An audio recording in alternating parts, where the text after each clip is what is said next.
దేవుని ఘనమైన నామమునకు స్తోత్రములు. ఈ వాగ్దానం వింటున్న మీకందరికీ మన ప్రభువును ప్రియరక్షకుడైన యేసుక్రీస్తు నామములో శుభములు, మా హృదయపూర్వకమైన వందనములు తెలియచేస్తున్నాం.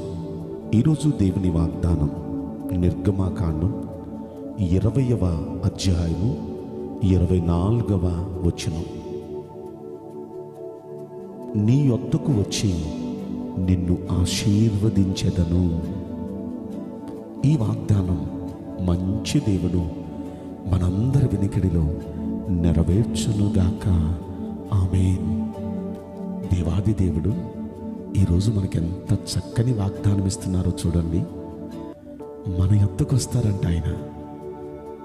మనం ఇంట్లో ఉంటే మన ఇంటి దగ్గరికి, మనం ఉద్యోగం దగ్గర ఉంటే ఉద్యోగం దగ్గరికి, వ్యాపారం దగ్గర ఉంటే వ్యాపారం దగ్గరికి, వృత్తి పనుల్లో ఉంటే వృత్తి పనుల్లోకి, పని పాటలన్నిటిలోకి, మనం చదువుకుంటే చదువు దగ్గరికి, మనం ఎక్కడుంటే అక్కడికి మన యొద్దకు ఆయన వచ్చి మనల్ని ఆయన ఆశీర్వదిస్తానంటున్నారు.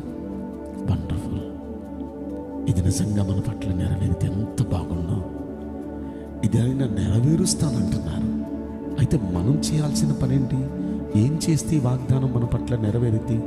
ఒక్కసారి మనం ఆ వచనం చూస్తే, బలిపీఠం నా కొరకు చేయండి, దాని మీద మీ దహన బలులు, సమాధాన బలులు, గొర్రెలు, ఎద్దులు అర్పించాలి అన్నాడు.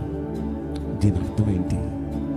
ఈ రోజున మనం అలాంటి బలులు మనం ఏమైనా ఇస్తున్నామా?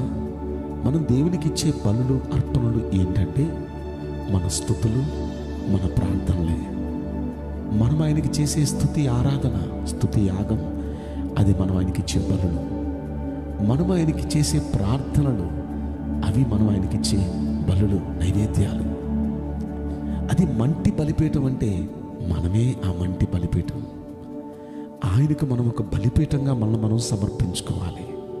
సమర్పించుకొని మనం ఆయన్ని స్తుతిస్తూ, ఆయన్ని ప్రార్థిస్తూ ఉండాలి. ఎలాగా? ఒక నియమం పెట్టుకుందాం.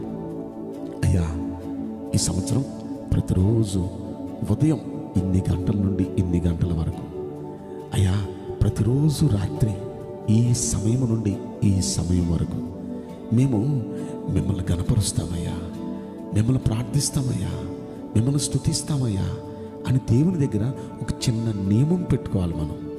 అలా దేవుని దగ్గర నియమం పెట్టుకొని ఆయన మనం స్తుతిస్తూ, ఆయన మనం ప్రార్థిస్తూ, ఆయనకు మనం అలా చేస్తే ఖచ్చితంగా ఆయన అంటున్నాడు, నేను నా నామమును జ్ఞాపకార్థంగా ఉంచు ప్రతి స్థలములోనికి నేను వస్తాను నీ దగ్గరికి. అంటే ఆయన మనం స్మరించే ప్రతి స్థలంలోనికి, ఆయన్ని మనం ప్రార్థించే ప్రతి స్థలంలోనికి ఆయన మన దగ్గరికి వస్తాడంట. మీకు ఒక ఉదాహరణ చెప్తాను నేను. బైబిల్ గ్రంథంలో రూతు గ్రంథం మనందరికీ తెలుసు కదా. రూతు గ్రంథంలో 2వ అధ్యాయంలో బోయజు అనే ఒక వ్యక్తి మనకు కనిపిస్తాడు. ఈ బోయజు బెత్లెహేంలో తనకు కొన్ని పొలాలు ఉన్నాయి. ఆ పొలాల్లో పనిచేసే వారి దగ్గరికి ఆయన వెళ్ళినప్పుడు, ఆ పని వారి దగ్గరికి ఆయన వెళ్ళినప్పుడు ఆయన ఏమనేవాళ్ళు అంటే, బాగున్నారా అనేది కాదు ఆయన అనేది, వారిని పలకరించే పలకరింపు ఎంత వండర్ఫుల్గా ఉంటుందంటే, 2వ అధ్యాయం రూతు గ్రంథంలో 4వ వచనం మనం చూస్తే, బోయజు బెత్లెహేము నుండి వచ్చి ఇప్పుడు అనేవాడు, యెహోవా మీకు తోడై ఉండునుగాక అని. ఇప్పుడు ఆ చేను కోసే వారితో ఆయన మాట అనేటప్పటికీ వారేమనేవారో చెప్పన, యెహోవా నిన్ను ఆశీర్వదించునుగాక అనేవాళ్ళు. ఈయనేమో యెహోవా మీకు తోడై ఉండునుగాక అని ఈయనంటే, వారేమో యెహోవా నిన్ను ఆశీర్వదించునుగాక. ఇప్పుడు యెహోవా నామస్మరణ ఆ పొలాల్లో, ఆ పంట పొలాల్లో జరుగుతుంది. ఆయన నామస్మరణ జరుగుతున్న ఆ పొలాల్లోనికి దేవుడు దిగి వచ్చేవాడు. ఆ పొలాలను దేవుడు ఆశీర్వదించేవాడు. ఎంత అద్భుతమైన మాట. కనుక ప్రతి ఇంటిలో ఆయన నామస్మరణ జరగాలి. ఆయన నామస్మరణ జరిగే ప్రతి ఇంటిలోనికి ఆయన వస్తాడు. ఆయన నామస్మరణ జరిగే ప్రతి పొలంలోనికి వస్తాడు. ఆయన నామస్మరణ జరిగే ప్రతి ఉద్యోగం దగ్గరికి వస్తాడు.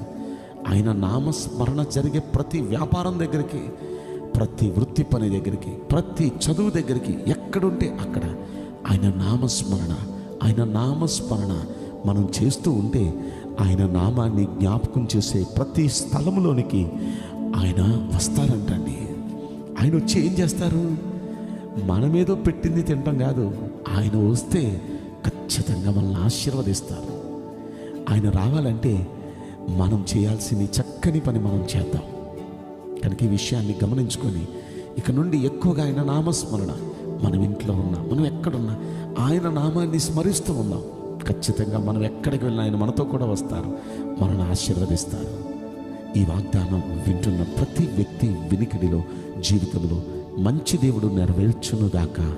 ఆమేన్. నేను మీకోసం ప్రార్థన చేయబోతున్నాను. పరిశుద్ధుడా, ప్రేమగల యేసురాజా, మీ పరిశుద్ధ బంగారు పవిత్రమైన నామమునకు నిండు మనసుతో కోట్ల కొలదిగా స్తుతులు, స్తోత్రములు, వందనాలు చెల్లిస్తున్నాం. ఈ వాగ్దానం వింటున్న ప్రియుల జీవితంలో దయచేసి ఈ వాగ్దానం నెరవేర్చి కృప చూపించండి. నీ నామాన్ని స్మరిస్తూ, నీ నామాన్ని జ్ఞాపకం చేసుకుంటూ, మిమ్మల్ని స్తుతిస్తూ, మిమ్మల్ని ప్రార్థిస్తూ ఉండే ప్రతి స్థలంలోనికి మీరు వస్తానన్నారు, ఆశీర్వదిస్తానన్నారు. నీ ప్రియబిడ్డలందరూ మిమ్మల్ని స్మరిస్తూ, మరెక్కడున్నా మిమ్మల్ని స్మరిస్తూ నీ చేత ఆశీర్వదించబట్టుకు సహాయం చేయమని ఈ కొద్ది మనవులు నజరేయుడైన యేసుక్రీస్తు ప్రశస్తమైన నామములో మిక్కిలి వినయముతో ప్రార్థించి బ్రతిమలాడి వేడుకుంటున్నాం ప్రియ పరలోకపు తండ్రి. ఆమేన్. May God bless you all. Thank you.